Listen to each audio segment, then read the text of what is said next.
This segment brought to you by Kansas Grain Sorghum, growers working together. Find out more at kansasgrainsorghum.org.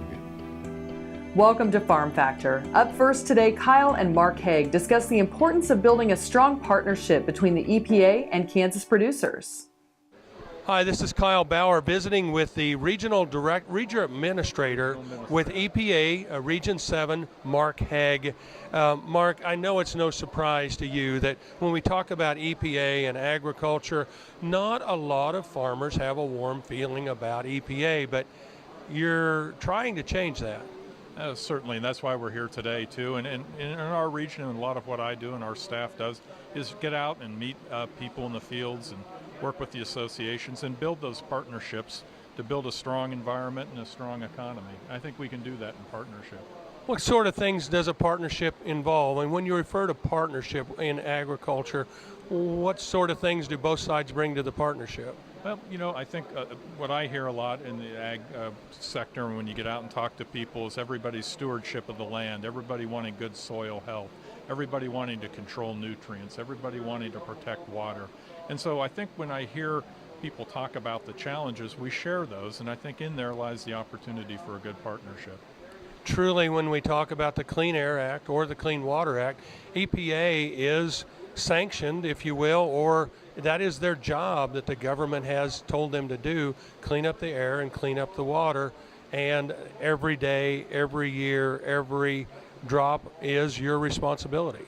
That's right. I mean, we've been working under the Clean Air Act, the Clean Water Act for over 40 years. Congress has passed those laws and asked us to provide good, safe air and water for people, protect the land.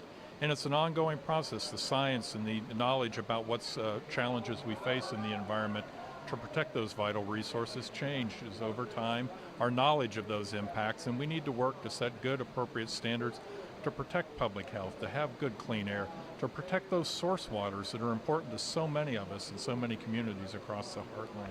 You mentioned science. Truly, science does evolve and science does improve. And so as technologies become available, and that's part of your job, is to see that they're implemented? Well, to understand that science, make good policy, understand where we can make changes, how those, how we can adapt and put controls in place and use technology to help us improve water quality. You look around and what practices people are putting in the field now, how nutrients are being applied and managed, what people are doing to use cover crops. I mean, that's technology. That's people adapting and learning and being innovative and resilient and doing things that improve the quality of our environment. Truly, and makes your job a lot easier if you can interest people in doing it on their terms rather than you have to administer it through a negative set of terms. Well, and that's where I think the dialogue and the partnering go, and bringing all the partners around, not just EPA, but conservation services and state agencies, departments of agriculture and producers, and all of us talking about how we can work together to solve these big problems and challenges. But I think working together we can do that. We're visiting with Mark Hague. He's Regional Administrator for Region 7 EPA. This is Kyle Bauer reporting. Back to you, Jamie. Thanks, Kyle. Folks, come back after these messages for this week's Kansas Soybean Update. To see this show and past episodes of Ag AM in Kansas, go online to agamandkansas.com. KFRM is one of the largest farm radio stations in the nation, dedicated to informing and entertaining rural listeners from northern Oklahoma to southwestern Nebraska.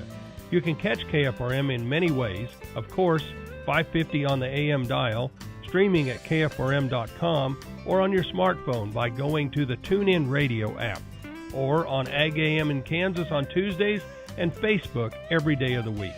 KFRM, tune us in. You'll be glad you did.